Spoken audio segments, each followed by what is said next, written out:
अस्सलाम वालेकुम मेरे प्यारे प्यारे व्यूवर्स को मेरा प्यार भरा सलाम। मैं हूँ हफ्ता अफरीद और आप देख रहे हैं मेरा यूट्यूब चैनल हफ्ता अफरीद कुकिंग। उम्मीद करती हूँ आप सब खैरियत से होंगे, खुशबाश होंगे। आज की रेसिपी बहुत ही सिंपल और डिलीशियस है। आज मैं आप सब के लिए पोटैटो बोल की रेसिपी लेकर हाजिर हुई हूँ। उसके लिए पैन लेंगे, इसमें 2 चम्मच घी या ऑयल शामिल करेंगे। अब हाफ टी स्पून शामिल करेंगे अजवाइन और हाफ टी स्पून शामिल करेंगे जीरा। फ्लेम आपने ऑन कर देना है और मीडियम फ्लेम पर अब आपने इन दोनों चीजों को हल्का सा सोटे करना है चंद सेकंड के लिए। चंद सेकंड सोटे करने के बाद अब हम शामिल करेंगे लहसुन अदरक का पेस्ट। तो यहाँ पर मैं 1 चम्मच के करीब लहसुन और 1 चम्मच के करीब अदरक का पेस्ट शामिल कर रही हूँ। अब इसको भी हल्का सा सोटे कर लेंगे ताकि जो लहसुन अदरक का कच्चापन है वो खत्म हो जाए। चंद सेकंड तक आपने इन दोनों चीजों को सोटे करना है। इसके बाद हम बाकी अज्जा जो है वो शामिल करेंगे। तो देखिए सोटे कर लिया है अच्छे से। अब मसाले शामिल करते हैं। तो 1 चम्मच शामिल करेंगे चिली फ्लेक्स, हाफ चम्मच शामिल करेंगे नमक, हाफ चम्मच शामिल करेंगे गरम मसाला। ये स्पेशल मसाला मेरे चैनल पर मौजूद है, ऊपर आपको इसका लिंक शो हो रहा होगा, देख लीजिएगा। अब 1 बड़े साइज का शामिल करेंगे टमाटर, जिसको मैंने अच्छे से चॉप कर लिया है। अब अच्छे से इन मसालों को सोटे करेंगे तकरीबन 1 से 2 मिनट के लिए। साथ ही हम हल्का सा पानी भी शामिल करते जाएंगे ताकि अच्छे से मसालों की जो भुनाई है वो हो जाए। तो यहाँ पर मैं साथ ही शामिल कर रही हूँ सब्ज मिर्चें। तकरीबन 3 से 4 सब्ज मिर्चें हैं जिनको मैंने अच्छे से चॉप कर लिया है, ये शामिल करेंगे। तो यहाँ पर मैंने चिली फ्लेक्स का इस्तेमाल किया है, लाल मिर्च पाउडर का इस्तेमाल नहीं किया। अगर आपके पास चिली फ्लेक्स नहीं है तो आप ऐसे कीजिएगा कि लाल मिर्च का जो पाउडर है वो शामिल कर लीजिएगा। तो देखिए 3 मिनट हो चुके हैं।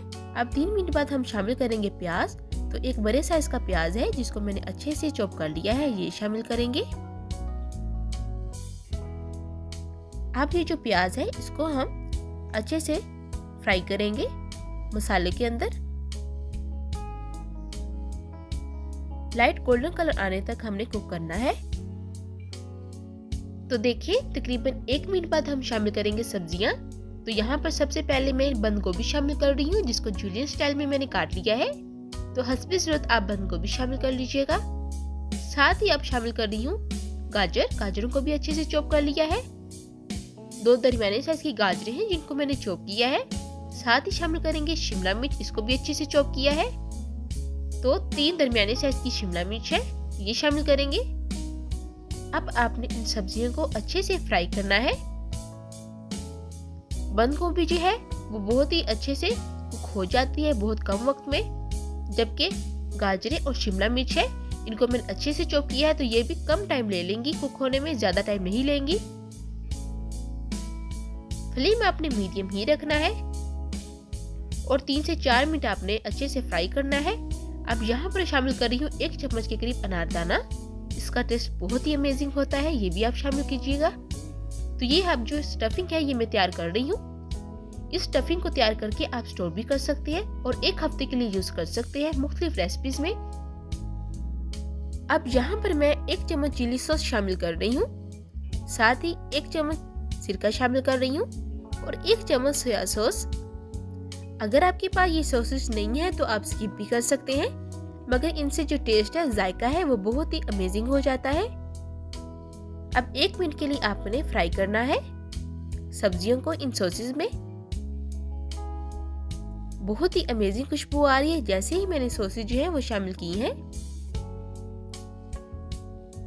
तो देखिए 1 मिनट बाद अब शामिल करेंगे चिकन। तो चिकन को मैंने बॉईल करके अच्छे से श्रेड कर लिया है। तकरीबन 250 ग्राम चिकन है जो मैं शामिल कर रही हूँ। अब साथ ही शामिल करेंगे आलू। तकरीबन 3 दरमियाने साइज के आलू हैं जिनको मैंने बॉईल करके अच्छे से चॉप कर लिया है, यानी कि मैश कर लिया है। अब अच्छे से हम भुनाई कर लेते हैं। बस यही चीज़ें हमने शामिल करनी है। मसाले हमने पहले शामिल कर लिए हैं, मसालों की भी अच्छे से भुनाई हो गई है और जो चिकन है वो भी अच्छे से कुक है, आलू भी कुक है। बस आपने 2 मिनट के लिए मजीद भुनाई करनी है। तो देखिए 2 मिनट हो चुके हैं और अच्छे से हमारी जो स्टफिंग है वो तैयार हो चुकी है। अब आखिरी चीज जो हमने शामिल करनी है वो है हरा धनिया। इसके बगैर तो हमारी जो स्टफिंग है वो अधूरी है। तो हस्बे ज़रूरत हरा धनिया शामिल कर लेंगे, अच्छे से मिक्सिंग कर लेंगे, फ्लेम ऑफ कर देंगे और स्टफिंग को ठंडा होने के लिए रख देंगे। तो पहले मिक्सिंग कर लेते हैं और अब साथ ही कोटिंग तैयार कर लेते हैं। तो उसके लिए 2 बड़े खाने के चम्मच शामिल करेंगे मैदे के। मैदे को शामिल करने से पहले अच्छे से छान लीजिएगा। अब 1 चम्मच हम शामिल करेंगे कॉर्नफ्लोर के, साथ ही ½ टीस्पून शामिल करेंगे नमक।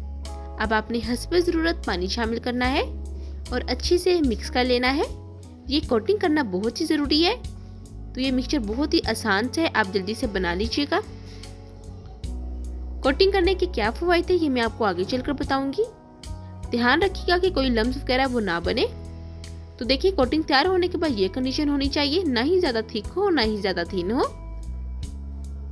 अब साथ ही दूसरी तरफ मैंने ब्रेड क्रम्ब जो है वो रेडी किए हैं। अब इसको साइड पे रख देंगे। तो दूसरी तरफ जो हमारी स्टफिंग है वो अच्छे से ठंडी हो चुकी है। इस पॉइंट पर 1 खाने का चम्मच शामिल करेंगे कॉर्नफ्लोर का। आप इसकी जगह चावल का आटा भी शामिल कर सकते हैं। अब हस्बे ज़रूरत हरा धनिया शामिल कर लेंगे और अच्छे से मिक्सिंग कर लेंगे। जो हमने कॉर्नफ्लोर शामिल किया है इसका फायदा ये होगा कि बहुत ही अच्छे से बेंडिंग होगी और जो बोल है वो टूटेंगे नहीं। तो अच्छे से मिक्सिंग कर लेते हैं। साथ ही इस पॉइंट पर अगर आपने अभी तक मेरी रेसिपी को लाइक नहीं किया तो जल्दी से मेरी रेसिपी को लाइक कर दें और एक प्यारा सा कमेंट कर दें, आपका बेहद शुक्रिया। अब हस्बे ज़रूरत आपने मैदा उठाना है और इस तरीके से बोल बना लेना है। अब अपने चॉइस के मुताबिक आप बोल बना लीजिएगा। तो मैंने इस साइज का बोल बनाया है। इसी तरीके से हम सारे जो बोल हैं वो रेडी कर लेंगे। तो देखिए सारे जो बोल हैं वो अच्छे से मैंने बना लिए हैं। अब इनको आपने कोट करना है। तो कोट कैसे करते हैं ये इसका भी एक तरीका है। अब एक बोल आपने उठाना है और इसको अच्छे से कोट कर लेना है मैदे के मिक्सचर से। कोट करने के बाद अब इसको उठाएंगे। उठाने के बाद इसको हम ब्रेड क्रम्ब्स के साथ कोट करेंगे। अब आपने दूसरे हाथ से अच्छे से कोट कर लेना है। तो बहुत ही क्रिस्पी हमारे जो है ना बोल वो रेडी होंगे। बहुत ही सिंपल सी, बहुत ही डिलीशियस सी रेसिपी है। तो इसी तरह आपने सारे बोल को अच्छे से कोट कर लेना है।